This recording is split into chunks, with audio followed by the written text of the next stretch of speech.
Hello friends, this professor Bhushan Patwardhan. Welcome to Lemons tutorial. अच्छा, आज का जो फ्रेंड्स वीडियो है वो फुल्ली डेडिकेटेड है सेक्शन 8 को। सेक्शन 8 ही इस वीडियो में हम लोग देखने वाले हैं, ये थोड़ा सा बड़ा है। देखिए फ्रेंड्स, सेक्शन 8 क्या बोलता है। Section 8, special provisions for companies with charitable objects. मतलब जो कंपनियां चैरिटी करती है, for example Reliance foundation, Tata foundation, Infosys foundation, ये सब क्या है? फाउंडेशन मतलब क्या? चैरिटी करने के लिए कंपनियां खोली गई, उसको बोलते हैं सेक्शन 8 कंपनी। जैसे रिलायंस फाउंडेशन की चेयरमैन है नीता अंबानी। आप उसको देखोगे कि स्पोर्ट्स को वो बढ़ावा देती है, फ्री में हॉस्पिटल्स बांध दिए, मेडिकल चेकअप करा दिए, उसमें वो ज्यादा इन्वॉल्व होती है, तो उसको बोलते हैं चैरिटी करना, via education, research, social welfare etcetera. तो वो देखिए सेक्शन 8 क्या बोलता है। Special provisions for companies with charitable objects, section 8 company बोलते हैं इसको, या फिर इसको लाइसेंस्ड कंपनी भी बोलते हैं, नॉट फॉर प्रॉफिट कंपनी भी बोलते हैं। मतलब क्या? इस कंपनी का मेन उद्देश्य प्रॉफिट कमाना नहीं है, चैरिटी करना है, वाया हॉस्पिटल्स, रिसर्च, कॉलेज बांधना, चैरिटी करना एक्सेट्रा। तो इसके ऑब्जेक्ट्स क्या होते हैं वो देख लेते हैं फ्रेंड्स। देखिए, these companies are formed to promote charitable objects such as commerce, arts, science, education, research, social welfare, religion, charity, etc. मतलब क्या? आर्ट्स मतलब क्या? आर्ट्स को बढ़ावा देना मतलब क्या? भाई किसको फोक डांस के लिए, किसको मतलब होता है ना कि डोनेशन देके उसको बढ़ावा देना। साइंस मतलब क्या? किस कोई समझो नया रिसर्च ला रहा है, उसके पास पैसे कम पड़ते तो उसको डोनेशन करके बढ़ावा देना। स्कूल कॉलेजेस बांधना, हॉस्पिटल्स बांधना, फ्री में मेडिकल चेकअप कराना, मंदिर मस्जिद बांधना, फ्री में चैरिटी करना, डोनेशन करना। वो ये जो ऑब्जेक्ट्स है वो सेक्शन 8 कंपनी करती है, उसको ही लाइसेंस्ड कंपनी भी बोलते हैं और नॉट फॉर प्रॉफिट कंपनी भी बोलते हैं। फ्रेंड्स, अभी जो लाइसेंस्ड कंपनी, इसको आप हाईलाइट कर लो, ये एमसीक्यू के लिए मैंने आपके मटेरियल में इसको देखा है कि भाई सेक्शन 8 कंपनी जो है उसको लाइसेंस्ड कंपनी बोलते हैं। लाइसेंस इसलिए बोलते हैं फ्रेंड्स, आगे आएगा। एक लाइन में आपको बोलता हूँ कि इस कंपनी को जब भी उसको सर्टिफिकेट ऑफ इनकॉर्पोरेशन मिल जाता है, उसके बाद इसको सीजी का, सेंट्रल गवर्नमेंट का अप्रूवल भी अलग से लेना पड़ता है, उसको बोलते हैं लाइसेंसिंग। आगे पढ़ेंगे डिटेल। देखिए, तो अभी तक क्या पढ़ा हम लोग ने? This companies are form to promote charitable objects of commerce, arts, science, education, research, social welfare, religion, charity etcetera. It applies its profits in promotion of such objects. मतलब आप बोलेंगे sir not for profit company, तो profit कहाँ से है friends? ये other income की बात करें, for example Nita Ambani via Reliance Reliance foundation क्या कर समझो उसने किया कि एक कैंपेन बुलाया कि चलो फ्री में मेडिकल चेकअप कर देते, ठीक है। तो उसमें क्या किया, उसने क्या किया, पूरा एक ग्राउंड बुक कर दिया। जो बैंड्रा में उनका जियो का ऑफिस है, पूरा ग्राउंड बुक कर दिया। वहाँ पे वो कैंपेन चला कि फ्री में मेडिकल चेकअप कर रहा है, आई चेकअप, ब्लड टेस्ट, सब कुछ फ्री में हो रहा है। तो वहां पे जो लोग आएंगे तो उनको भूख तो लगेगी। तो उसी ग्राउंड में उसने क्या किया, नीता अंबानी ने क्या किया कि कॉर्नर में क्या किया, फूड काउंटर चालू किया। तो फूड काउंटर पे वो जाहिर सी बात है नॉमिनल फी लेके उनको चार्ज करेगी और उनको खाना देगी। तो वो जो इनकम रिलायंस फाउंडेशन कमा रहा है फूड काउंटर के द्वारा, वो होता है अदर इनकम। ऐसे बहुत सारे इनकम, उनको अदर इनकम होते रहते हैं। तो वो उस इनकम की बात करेंगे, वो जो इनकम है वो भी आप अपने जो चैरिटेबल ऑब्जेक्ट्स है उसको ही आप यूज कर सकते हो। नेक्स्ट पॉइंट देखो फ्रेंड्स, इट कैनॉट पे डिविडेंड। अब ये काम की चीज है कि जो अदर इनकम कमाया उससे आप डिविडेंड नहीं बांट सकते हो। नहीं तो क्या होगा, कंपनी रिलायंस फाउंडेशन ने सेक्शन 8 कंपनी तो बना ली, सेंट्रल गवर्नमेंट से लाइसेंस भी ले लिया, अभी क्या कर रही है वो? चैरिटी के नाम पे क्या कर रही है? कमाया हुआ पैसा अपने मेंबर्स में बांट रही है एज अ डिविडेंड। तो वो गलत है, वो सेक्शन 8 कंपनी को अलाउड नहीं। ये एमसीक्यू के लिए आ सकता है कि सेक्शन 8 कंपनी कैनॉट पे डिविडेंड टू इट्स मेंबर्स। ठीक है, आगे देखो। It is incorporated without the words limited और प्राइवेट लिमिटेड। मतलब क्या? नाम के पीछे आप प्राइवेट लगाओ, पब्लिक लगाओ, लिखो, कुछ फर्क नहीं पड़ता। जैसे रिलायंस फाउंडेशन है, वो आगे लिमिटेड नहीं लगाती, प्राइवेट नहीं लगाती, कुछ नहीं लगाती, चलता है। Incorporated only after taking license from CG. ये भी बात है कि भाई खाली सर्टिफिकेट ऑफ इनकॉर्पोरेशन जरूरी नहीं है, आपको सेंट्रल गवर्नमेंट से लाइसेंस भी लेना बहुत जरूरी होता है। और एक बात लिखिए फ्रेंड्स कि अ फर्म में बिकम इट्स मेंबर्स। ये जस्ट जस्ट एक वन लाइनर है, एमसीक्यू के लिए आ सकते हैं। भाई फर्म भी सेक्शन 8 कंपनी के शेयर्स ले सकती है, वही इसमें बात लिखी है। Existing company can be converted into section 8 company after taking license from CG. जो करंट कंपनी है, जो प्राइवेट है, पब्लिक है, जो अपना बिजनेस कर रही है, बिजनेस मोटिव से बाइंग सेलिंग कर रही है, उसको अगर सेक्शन 8 में कन्वर्ट होना है तभी उसको सेंट्रल गवर्नमेंट का लाइसेंस लेना बहुत जरूरी है। ठीक है। बाद में दिस कंपनी मतलब कौन सा section 8 company shall not alter it's MOA और एओए विदाउट सीजीए अप्रूवल। आपको एक बार इसमें ध्यान में आएगी कि सेंट्रल गवर्नमेंट ने बहुत कड़ी बोलते ना कि पकड़ बना के रखी है सेक्शन 8, ये जो टाइप की कंपनी होती है सेक्शन 8 कंपनी, इसके ऊपर लाइसेंस तो लेना ही पड़ता है, प्लस आपकी जो एमओए और एओए है वो आप ऑल्टर नहीं कर सकते, सेंट्रल गवर्नमेंट का अप्रूवल के बिना उसको ऑल्टर नहीं कर सकते। यही बात यहाँ पे लिखी है। बाद में देखो section 8 company can be converted into any other class of company by passing SR in GM. जो current section 8 company for example Reliance Foundation, उसको अगर समझो अभी चैरिटी से कंडक्ट आ गया, उसको भी प्रॉपर बिजनेस करना है तो उसको प्राइवेट पब्लिक में जाना है, तो वो अपने जनरल मीटिंग में सेक्शन 8 कंपनी की जनरल मीटिंग में एसआर पास करके कंपनी को कन्वर्ट कर सकती है। अच्छा, सेंट्रल गवर्नमेंट ने एक बार आपको लाइसेंस दे दिया तो वो लाइसेंस को पीछे भी ले सकती है, रिवोक भी कर सकती है। रिवोक मतलब क्या, कैंसिल भी कर सकती है। जाहिर सी बात है कैंसिल तभी होगा जब कंपनी में कुछ कालाकांडी की रहेगी, कंपनी में कुछ फ्रॉड हुआ रहेगा। तो कौन से केसेस है उस केस में सेंट्रल गवर्नमेंट लाइसेंस को रिवोक करता है, तो देखिए सेंट्रल गवर्नमेंट में रिवोक में लिखा है, मे और may not revoke license after giving notice to company. जाहिर सी बात है अगर लाइसेंस को वापस आप ले रहे हो, कैंसिल कर रहे हो, तो जिस कंपनी का लाइसेंस कैंसिल कर रहे हो उसको एक बार सफाई के लिए बुलाना पड़ेगा। भाई बताओ हम तुम्हारा लाइसेंस कैंसिल कर रहे हैं, तो क्यों लाइसेंस कैंसिल नहीं करना चाहिए। तो कंपनी आगे क्या करेगी, अपनी सफाई देगी, अपनी दलीलें पेश करेगी, भाई ये हुआ वो हुआ मत कैंसिल करो। तो उसके लिए नोटिस देना बहुत जरूरी है, डायरेक्ट कैंसिल नहीं कर सकती। Central government direct license cancel नहीं कर सकती, आपको पहले नोटिस देना पड़ेगा कंपनी को, उसको बोलते हैं अपॉर्चुनिटी ऑफ बीइंग हर्ड।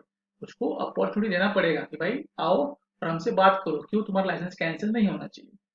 तो सेंट्रल गवर्नमेंट में revoke license after giving notice to company if, कभी कभी लाइसेंस कैंसिल होता है। देखो अगर अफेयर्स कंपनी के अफेयर्स फ्रॉड वे में चल रहे, फ्रॉडुलेंट चल रहे, इलीगल पर्पस के लिए चल रहे हैं, डिसऑनेस्ट पर्पस के लिए चल रहे हैं, प्रिजुडिशियल है किसको, पब्लिक इंटरेस्ट। मतलब क्या, पब्लिक इंटरेस्ट मतलब क्या, जो मेंबर्स है, डायरेक्टर्स है, अंदर के बाहर के लोग है, आम जनता है, उनको क्या उनका हक अफेक्ट हो रहा है, उनके ऊपर कुछ उसका गलत परिणाम हो रहा है, तो सेंट्रल गवर्नमेंट लाइसेंस रिवोक कर सकती है।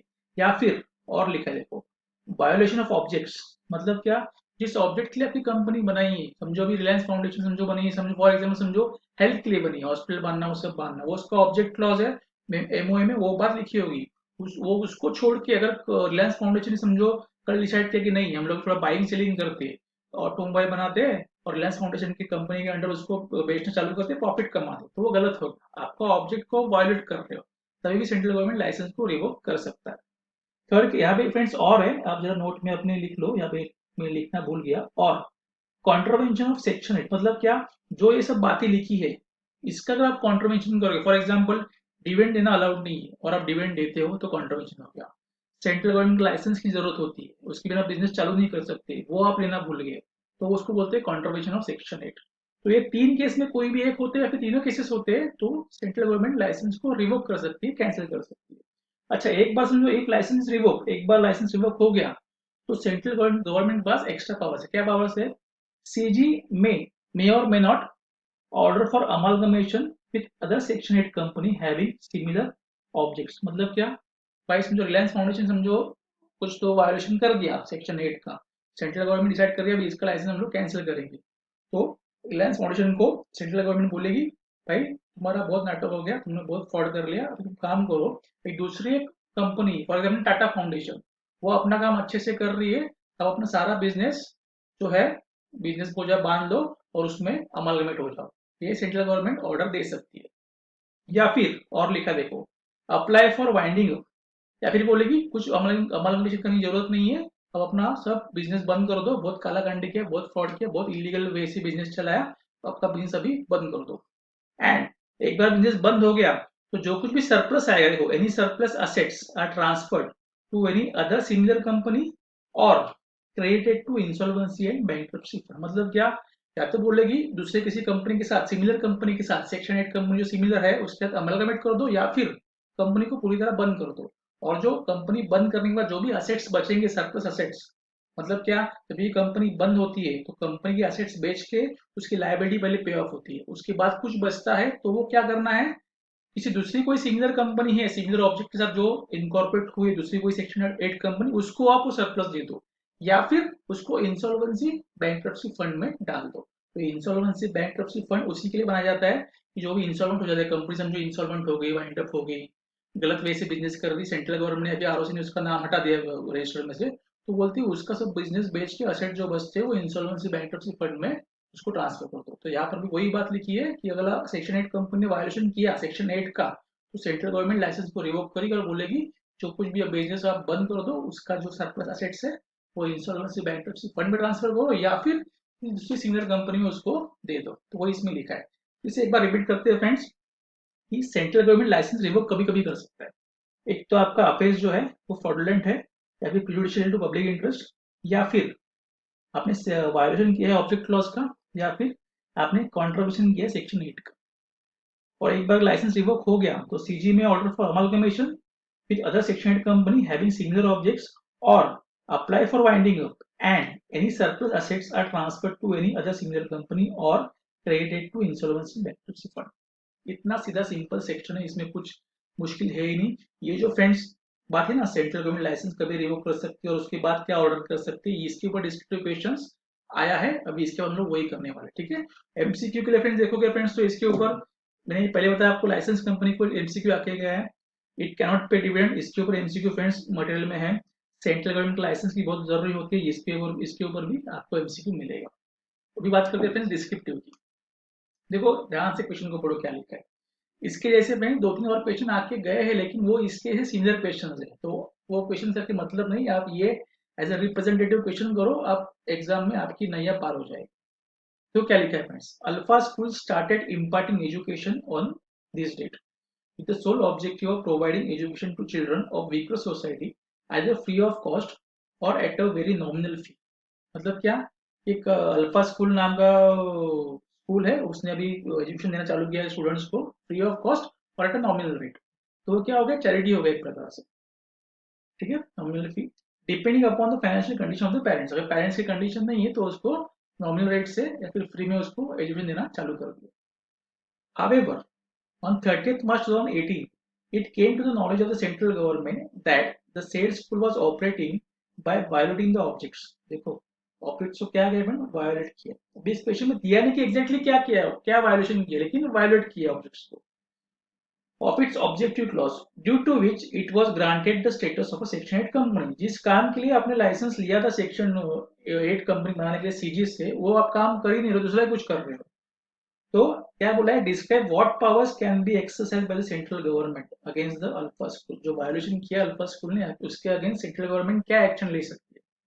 तो फ्रेंड्स ये जो फ्रेंड्स वर्ड है वायोलेटिंग द ऑब्जेक्ट्स, ये इंपॉर्टेंट है।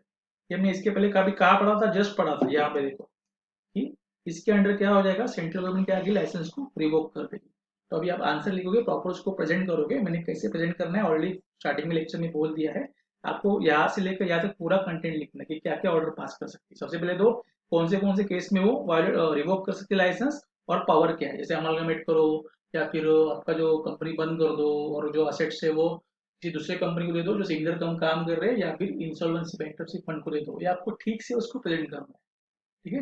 तो फ्रेंड्स जितना मैंने कंटेंट सेक्शन 8 में यहाँ पे दिया है और एक क्वेश्चन दिया है, ये करने के बाद आप कितने चाहे डिस्क्रिप्टिव या फिर एमसीक्यू जो मटेरियल में है आपको इजीली सॉल्व कर सकते, ठीक है। तो ये था फ्रेंड्स सेक्शन 8 के ऊपर फुल्ली डेडिकेटेड वीडियो, 3-4 बार इसको देखो, आपको ये सेक्शन बायड हो जाएगा, ठीक है। मिलते हैं हमारे नेक्स्ट वीडियो में, थैंक यू।